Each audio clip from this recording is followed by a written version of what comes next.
Well, ladies and gentlemen, well, I'm not sure we have any ladies in the chat tonight, but welcome to the CarrGuy SixFan show. My name is Jason, and I am old CarrGuy, and my show basically features projects that we do on the channel, like my 77 Chevy C10. I've got a 79 Chrysler Cordoba and an 04 Mercury Grand Marquis. Those are things that we work on my channel. But tonight, we are lacking our host of Grant Tommy, who is straight SixFan. However, in exchange for Grant tonight, we've got this guy over here. Right there, Corey Pratt from Craving Cars, joining with you guys. This is kind of an honor. I can't believe I was actually nominated or asked, or maybe that was the last resort. I don't know. Well, out of the 17 people that we asked, Corey, you were the only one that said yes. So, hey, welcome to the show, and we're going to have some fun tonight. as we 17th. Yeah, right. So as we get ready here, hang on, I gotta put my chat on mute. There we go. Yeah, so things are going to be a little bit different here this show, just because we do have a new host. Now, you guys know that lately we've been having some guests as part of the show that we'd incorporate as our regular agenda. With Grant not being able to make it tonight, we've asked Corey to kind of jump in here. So rather than actually having a guest, we've kind of double dutied. He's going to be a guest and a host. So we're going to incorporate things a little bit differently, like we have in the past. But before we do that, Corey, why don't you take a look at the chat there and see who has joined us this evening? Let's see. We've got Wheels in the house. We've got Brian Beeler. We've got Effort's Garage. Thank you guys for showing up. Rust Belt Mechanic. Hey, Rust Belt. If anybody hasn't seen the interview I did of him back at SEMA, you should watch that. We got Eric Steinberg. Sorry if I ever pronounce anybody's name wrong. I'm terrible with names. Who else we got? Did I get everybody? I think that's all we've got so far. We've got 9 people watching, guys. If you're in the chat and you have not yet hit that thumbs up button, please go ahead and do so. That helps YouTube. That helps us tell YouTube that we are doing an awesome job. Absolutely. So also go ahead and hit that share button. Share it out to your social media. Let all these guys know who are car guys that want to come in and have a little bit of fun. Join in with our little show here. Yeah, absolutely. Let's blow this show up. Well, we're not going to blow it up because we do have to have it again for next week. So maybe we'll just light it on fire a little bit. Not physically. All right, so we've kind of done the introductions. Everybody is kind of rolling in here, and we are going to get started with some automotive news. We're going to talk a little bit about old school versus new school muscle, and yes. We've got 3 specific types of vehicles that we're going to be talking about tonight, and I'm going to bring them up here on screen in just a moment. If I can get this working, once again, I always have trouble with this. So don't mind me while I talk to myself. I'm going to hit screen share. And then you can answer yourself too. That's okay. Yeah, there we go. So basically, if you guys can see what's up on the screen here, we've got a couple of different vehicles that we're going to go through. And we're going to talk a little bit about the 40-year separation between each of these model vehicles. Now, of course, we've got the Camaro, we've got the Challenger, and we're going to start with the Mustang. And the whole idea with this is we're going to ask 3 questions, the same 3 questions on each vehicle, and we're going to have a little bit of discussion about that. So first, we're dealing with the 1965 Mustang. And of course, you see pictured there is the fastback. And 40 years later, we have the 2015. So the questions that we want to ask in regards to the Mustang, Corey, is would you own either one of those cars? Yes. Which one would you prefer?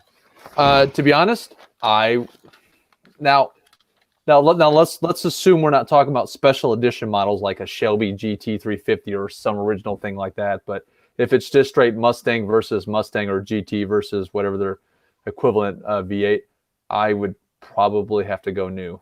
I know you can shoot me if you want, but I'll go new on that one. And I probably would be going along with you guys or with you on that one because I've never been a huge fan of the early model Mustangs. I didn't really become a fan of the Mustangs until the Fox body myself, and that just shows the era of the age that I grew up in, I guess. Being, when those come out, I think was it 78, the Fox body kind of premiered as a Mustang. 78 or 79, yeah. Yeah. So, and at that time I was 5 years old. So, no, I wasn't. I was 4 years old in 78. So as we kind of roll on and growing up in the 80s, those cars were the muscle car that everybody wanted to have. There was, aside from, some of them like wanted the IROC and some of them wanted the Firebird and stuff like that.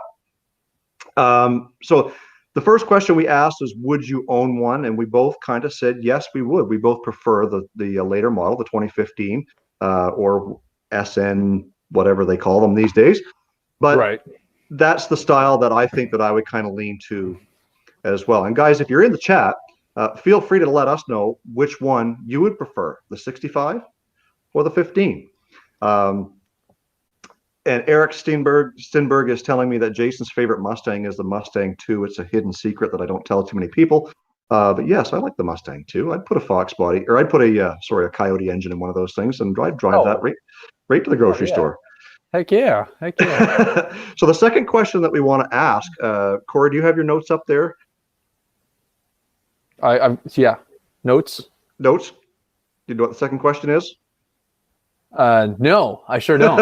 Okay, no problem. I don't have those notes. I have notes what to say to the questions. I just don't remember the questions. Perfect. Okay, so the second question is, were the engineers successful in creating the new model? What are your thoughts on that, Corey? I mean, it's probably going to sound like a broken record after we get to the next ones, but I think they've all done a pretty good job at. I mean, you're not going to make it exactly alike. They're going to be bigger. They got to have different standards with regulations and all that kind of stuff. But to make it look like, I would think, a modern Mustang from what it looked like back in the 60s and still look muscular the way it is, I think they did a pretty damn good job. And I think the reason why I chose the 2015 and that particular one that you guys are seeing up on the screen right now is for that reason, is because I wanted to make sure that I was showing both a fastback kind of in both cases. And the new Mustangs are basically all that fastback style. And this one is a clear indicator of a lot of similarities. You've got the pony in the grill. You've got the kind of the gills along the side of the headlight. You've got the small marker lights down the bottom. You've got the two distinct body lines down the side. If I had to answer that question of whether the engineers did a good job on the Mustang, I'm going to save part of this thought for the next vehicle. I think they did an okay job with this particular vehicle. So, yeah. Guys, go ahead and tell me what you guys think in the chat. Whether you think the engineers did a good job with the current model Mustang versus 40 years ago. You know, the thing is too is why I think they did such a good job is the fact of I've been in quite a few of them now, and when you sit in them, you have good visibility out of this car, just like you did in the 60s version. So you basically have a very similar seating position, aside of being actually technically a little bit more comfortable than you did in the old version. So, you know, when you're driving it, you just, I don't know, you're not compromising anything aside of the fact that you have all the new amenities that, you know, cars have nowadays. And the Coyote engine is my favorite Ford engine technically that they've made in a long time. So, and I would be inclined to agree with that, because we've got a Coyote in our shop truck, and compared to the 5.3 liter LS that we had in our previous shop truck, man, night and day difference.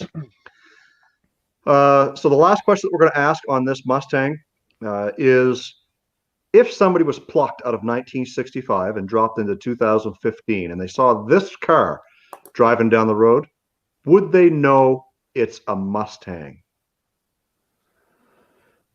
Oh, well, I think with the iconic stuff that we were just talking about, the pony on the grill, and I think even the back kind of has that same emblem in the same spot as they would. Yeah, I think they would. I do. I think they would be confused of where they're at, but at the same time going, is that a Mustang? I think that's a Mustang. And I'm inclined to agree with you. And again, I'm gonna reserve a few comments for the next vehicle because I do believe the next vehicle does it probably best out of all three that we're looking at tonight. But yes, I would be an indicator that if I was 1965 Jason and I was dropped into 2015 and I saw this driving down the road, being a car guy, I think so. And I think there's a couple of guys in the chat who are saying they would also agree. Eric says yes, and Kip says yes, and Grant actually has just kind of jumped in the chat there right quick, saying he just got home, and he'll join us here shortly on the in the chat. Anyway, so Welcome back, Grant. Having said all of that, we are going to move on to the second vehicle, and the second vehicle is the Challenger. Again, I tried to keep the similar what do you call it, trim package to each of these. So if you'll notice on this particular one, the 1970 has the dual snorkel inlet or nostril or whatever you want to call it. Still maintains the look of the dual headlight.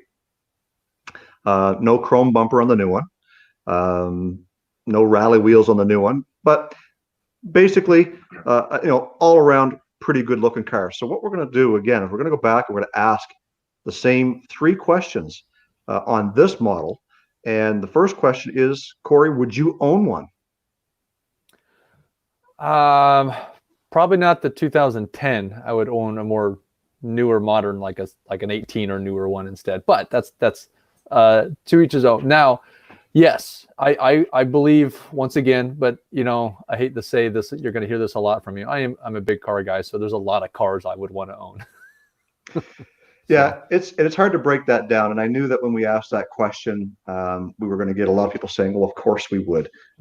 So right. Let's narrow it down just a little bit on this particular car. Which one would you own? Now on this one, I would take the 70 over the newer one. And I'm inclined to agree because the 70 Challenger is really such an iconic car from the build. And I was quite disappointed. Or I don't say I was because I wasn't even around when they basically discontinued the Challenger, really. But the fact that they discontinued it is disappointing. Just like the Camaro and that for a short time.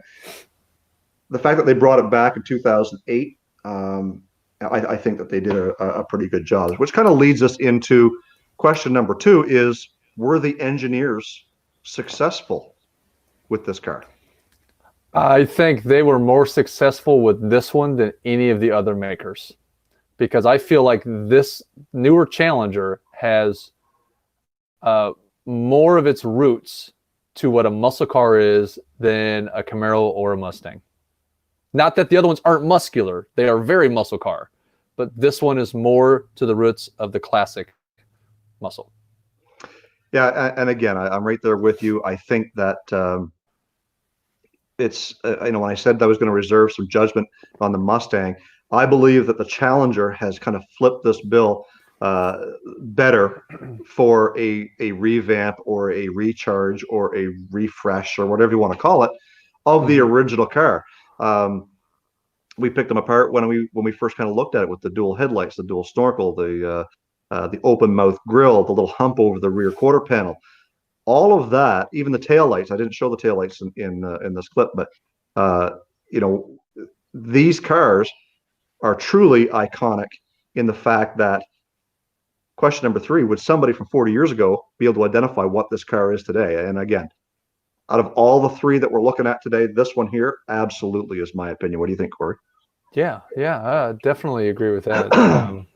I mean, they're going to look at that and they're going to be like, only one person has a hood like that. Only one people do that grill with those quad headlights and all that kind of stuff. I mean, if they're a car person, of course, they're going to know those features. I mean, once again, they might look on there and go, I think that's a Challenger, but why does it look so odd? Why is it so fat? Yeah, what happened? It's a little taller, maybe even. I don't know. But yeah, I do. I think they would. Yeah. So again, we're going right back to the chat, and we're going to ask these guys on what their thoughts are on the Challenger. Do you think that the what do you guys think? Do you think that Chrysler at the time came up with a car that was retrospective of the old one 40 years later? It might have been the biggest deal on the retro muscles that America's ever saw when these guys came out. I think it got the most press and the most covers on a magazine than even the Camaro or the Ford did. So, yeah, and again, we look at this particular car, and I'm pretty thankful that I chose those two because there's two cars that look very, very similar, knowing Yes, that one is basically the daddy of the other, so to speak. So. Just going to jump back over to the chat right quick and see if we've got anybody new that's jumped in there. I see Sam's Garage. Hey, Sam, Yep. how's it going? Thanks for jumping in there. And got America bumper to bumper in there. Yeah, we got Stupid Fast Truck is back with us in the chat. All right. And yeah, Grimm's Auto Service is there as well. I've been trying to pay attention to see who knew coming in, so I think we got them. Awesome. So we're going to jump over to the last vehicle that we're talking about tonight, and of course, you guys know what it is. It is the Camaro, and I chose the picture on the 67 Camaro simply because the RS or SS style of that car is my favorite, and that's kind of why I chose it. Yes. And today they don't wear those badges, unfortunately. They wear ZL1s and 1LT and all this stuff that just doesn't mean anything to me anymore. But again, we're going to kind of come back and we're going to ask everybody in the chat, and I see Grant is back in there. Hey, Grant, welcome back. And so the first question on this 67 versus the 2017 Camaro is,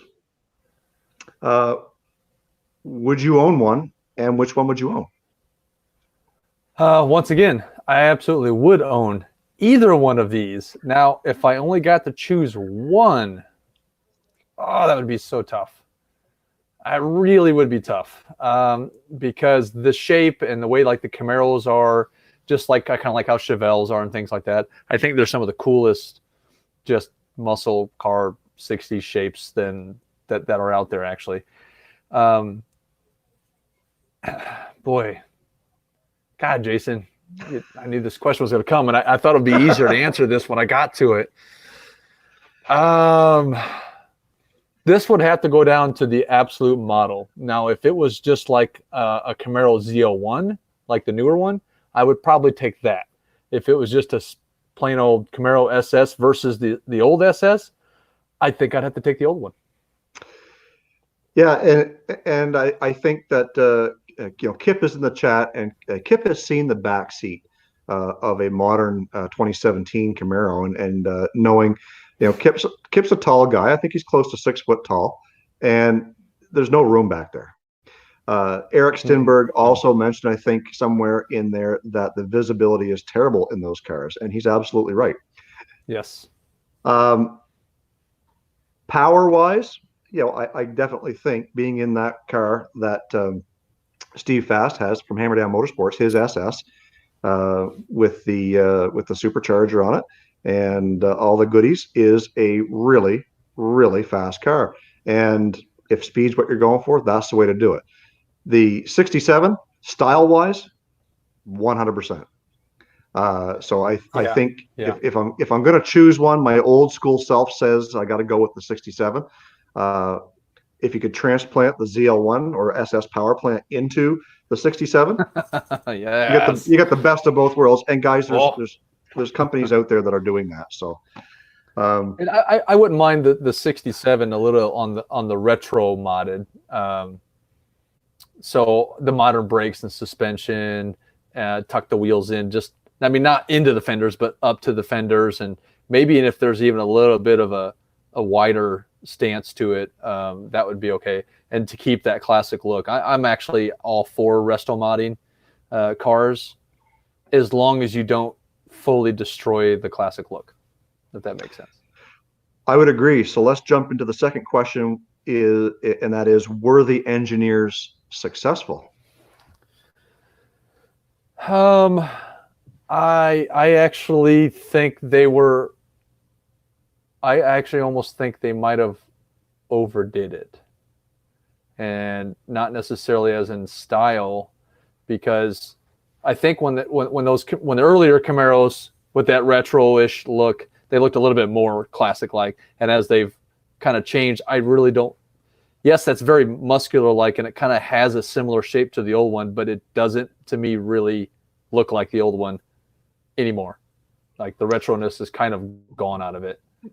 I think if you go back to, of course, again, I'm not a Camaro guy, so if you go back to what I'm in 2010, that body style, is that what they're classifying as the 5th gen?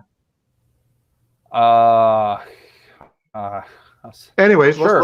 let's pass that. So the 2000, go with that one. 2010 body style. So when they brought the Camaro back, that was more retro spec of the older Camaro, of this one here, than it had like the rounder headlights, so it kind of looked like that one. It had the taillights were kind of similar-ish sort of. But yeah, they've changed it to where they kind of got away from the retro look. But in essence of just straight, what I mean by I think they overdid it. Did they do it to make it look like the old one right now? No, it doesn't look like the old one right now. But they did it to where the fact, as a drivability, besides that visual thing that we were talking about, like it's hard to see out the back. It's a better car to drive in a sense. They actually, GM gave them kind of a no hands, borrow, do what you want with it. You know, we're not going to hold you back anymore. And they made a car that was actually, it's become a very good performance car, not just something that could do burnouts. Well, and I think coming into this particular generation, or this style that we're seeing on the screen now in the 2017, those who are connoisseurs or enthusiasts of Camaro will say, yes, I believe it does feel like it's something that we can call Camaro, because in my mind it still looks like a Camaro. Because we've seen it evolve, know it's a Camaro. Yes. But let's jump into question number 3 that says, if somebody from 1967 was plopped into the world today and looked at that car, would they know it's a Camaro? I would have to say they would have to. I mean, I wouldn't even say think twice. They would have to do a double, triple take to say, you know, what is that? I think you're right. They'd have to go like, what's it say, until they see the Camaro name on there somewhere. They'd be like, and then go, right, okay, yeah, I get it. But yeah, no, so it's first glance, no. Yeah, so, and I think that's kind of what I was going for with that question, was simply, you know, at first glance, do you know what that car is? Not, you know, only knowing that there was one that existed 40 years ago.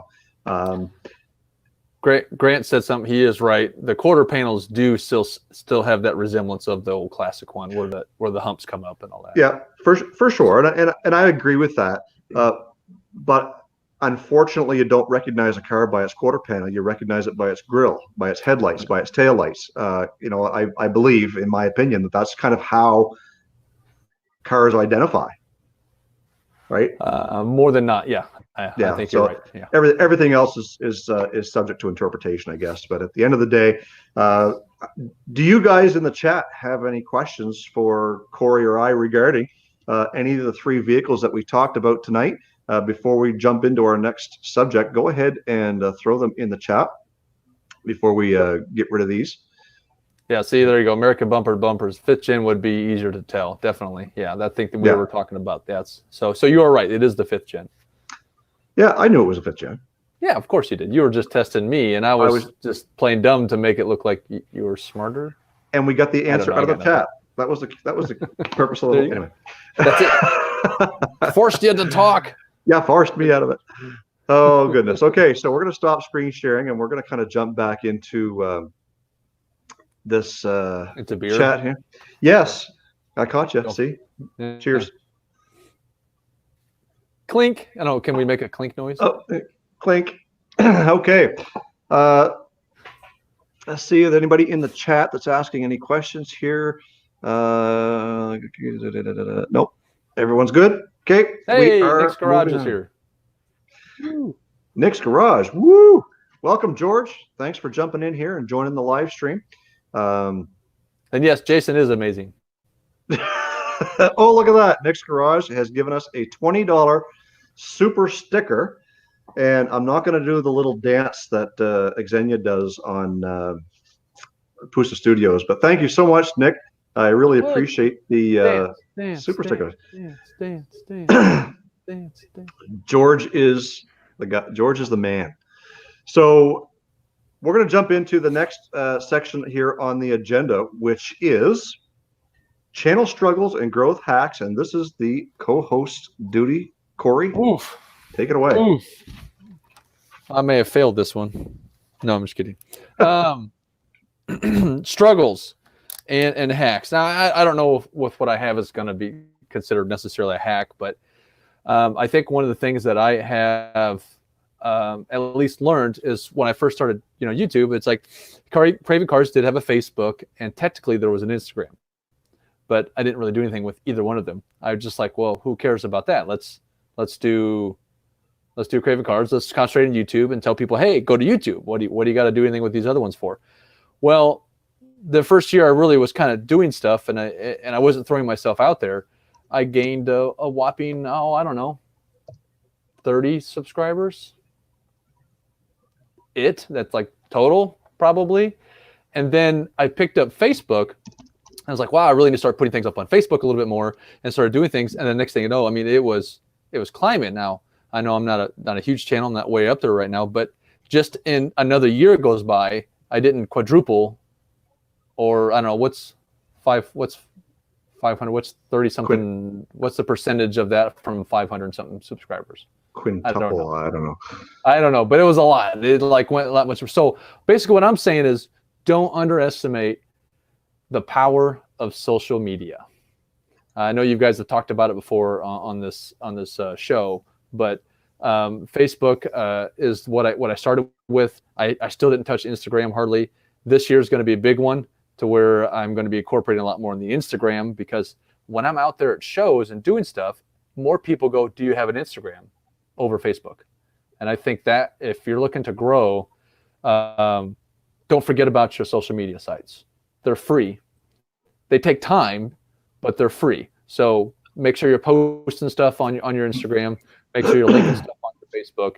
And then I think that's going to help a big deal as far as if your goal is to bump your subscribers up. So absolutely. And I'll just kind of jump on that a little bit too, Corey, is again, like you said, we've mentioned it before, but social media is a powerful tool. And one of the neat things about Instagram is that if you don't want to be so much involved 100% in Facebook and Twitter and Instagram kind of all in one, your Twitter can be your Instagram can be set up to, when you post on Instagram, it sends it out to your Facebook and your Twitter account as well. So by doing one post, you could hit 3 different markets, because there's going to be people who will follow you on each of those markets. I'm not a Twitter guy. Corey, you might be. I know Grant is more of a Twitter guy, but I think it speaks a little bit to my age, maybe, that, I just never jumped in on that Twitter bandwagon. Instagram is something that's really new to me, but I'm getting the hang of it. Twitter, I'm getting there, but Facebook is where I started with my social media. I didn't even have a MySpace. I jumped right in from nothing to Facebook, right? So, yeah, so it's a great way to kind of jump in and be a part of what it is that we do, and that's trying to help everybody that's in the chat who watches us be acknowledged and be a part of our community, so that you can grow. And part of that is jumping into the chat, seeing who's there. Most of these guys who are in the chat have channels. So if you haven't already, go ahead and check out Street SixFan and Craving Cars and America Bumper to Bumper and Boneyard Garage, who is new in the chat for the first time tonight. Go check these guys out. go Boneyard. See what they have for a channel. They might have something that you like. Support them, because guess what? You support them, they'll support you. It's plain and simple. So, yeah. Having said that, we're going to move on. We're kind of down to the last few minutes here of our show. So we wanted to do a highlight of the week, but we're also going to incorporate this into our channel update, because our highlight of the week this week is Craving Cars. And again, Corey, thanks so much for joining us and being a part of the show. Hey. And we want to make sure that we give you ample opportunity to plug yourself. Tell everybody what you're all about, your channel, and things that you do, your little side hustle. And so go ahead and take it away. Ooh, side hustle. That's I do cards. Do on a corner. Pick a card. Pick a card. What you got? What you got? Which one's the queen? Which one's the queen? No, I don't do that. No. I appreciate you. Thank you. It's been actual. It truly is. It's an honor to be here and appreciate that you guys thinking about me about this kind of stuff. But you know, Craving Cars. It started off as just being kind of I've always was wanting to go to shows, and a long time ago, for years and years and years, I never could hardly make car shows. I could hardly do anything. I didn't have the time or the ability to be able to go. And when I did, I said, well, I want to go to these, and I don't see any reason I should do this and bring a camera with me, and this will be revelation, and no one's ever done this before. Lots of people have done this before. I'm not the first. But anyways, I thought it would be cool I go to these shows and I do things, and then I end up, so someone can go there who wasn't able to make the show, or maybe just want to see a recap of the show, and they would think it would be cool to watch videos of that show. And then turns out I started promoting shows a little bit more, and then I started actually becoming a little bit, and I got more activities going on this year, as far as being sponsors of certain shows. There's a few groups to run. The biggest one, of course, that I'm very excited is coming at the beginning of August into July is the Show Me Rally, which Craving Cars did all the videos for that rally last year, and now we're back again this year. And it's going to Minnesota. It's still going to be just as awesome as it was last year. Actually, it's going to be more awesome, and that's cool. But we got a lot of new things coming out this year. A lot of new things we're going to be doing.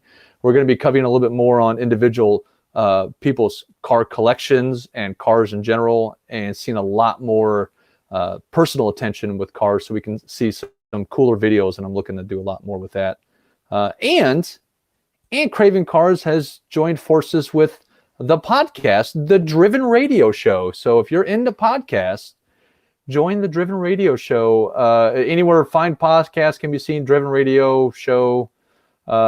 Is this what it's under? So readthedriven.com or drivenradioshow.com, or Facebook is the same, however you want to put that. But Driven Radio Show, hook me up also on Facebook with Craving Cars, and we post a lot of stuff with Driven Radio Show there. So if you forget it, you can't forget that, and then you can find Driven Radio Show. So you'll be good, and all that stuff. And if are we going into updates? Should I tell them what's coming on here shortly? Okay. We've got Kansas City's got probably the biggest, one of the biggest car shows, and this is the biggest indoor show, happening at Bartle Hall, which is, well, the Kansas City Convention Center, I believe is what it's being called now. And the World of Wheels is going to be there.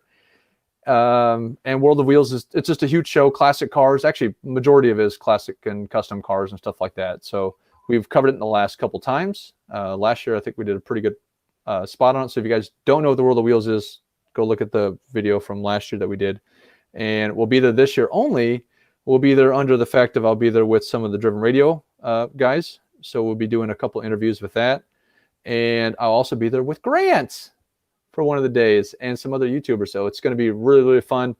We should be pulling tons of content out of that show here in a couple weekends. Yay. That's awesome, because I know that one of the things I like about watching your channel, Corey, is it really surprises me that you're still less than 1,000 subscribers. Like your production value is like top notch, and I think it's just a matter of time before Craving Cars gets noticed for its video quality and what you have to offer, because it's right there, guys. I've thrown Corey's link in the chat. If you haven't already hit him up, please go over there and do so. Let's grow his subscriber count tonight. And as we jump into some updates before we end the live stream, is for the next couple of videos, we are going to be moving away from Old Dale, as you see behind me. We are waiting on some engine parts to show up. So the update is I've got a intake manifold, camshaft, high volume oil pump, gasket set.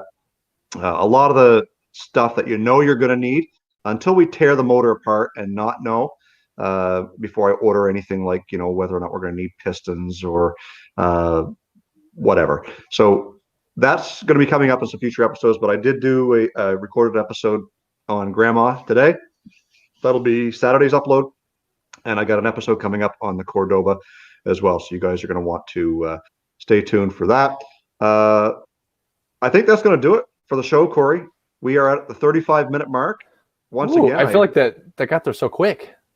It did. It always does. When we have good conversations, things really tend to roll on very, very quickly. Time flies when you're having fun, as they say. Yeah. So just one quick question coming from Eric. He's asking how the carpet is coming on Dale. Well, as you guys saw in the last video, the carpet is what we decided to go with versus the vinyl. And I will be ordering that at a later date. That's not a priority right now. Right now, I'm focusing any extra funds to the engine and transmission rebuild so we can get this thing ready for a Georgia trip in August. So, excuse me. Corey, thank you so much for filling in for Grant. It's been a great show. You've been an excellent co-host. We definitely will have to do it again.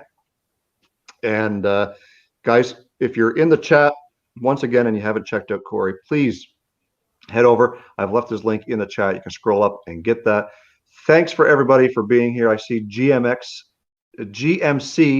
TX has joined in there. I haven't seen that name in the chat yet. So I guess he's new to the chat, new to the show. So the TX mean you're from Texas? That would be my guess. I wonder. So again, possibly. Having said all that, guys, next week the channel is back on schedule with Grant on his channel. His channel is going to be linked in the description box down below, over here, down below. And make sure you subscribe to Grant because when we go live, he'll send out notifications and you guys can head on over there and join our show next week. Corey, thanks again. Thank you. We'll do it again. And cheers once again to you from KC. Cheers. So guys, on that, we're going to end the show with focus on the windshield, not the rearview mirror. We will see you in the next one. Have a good night.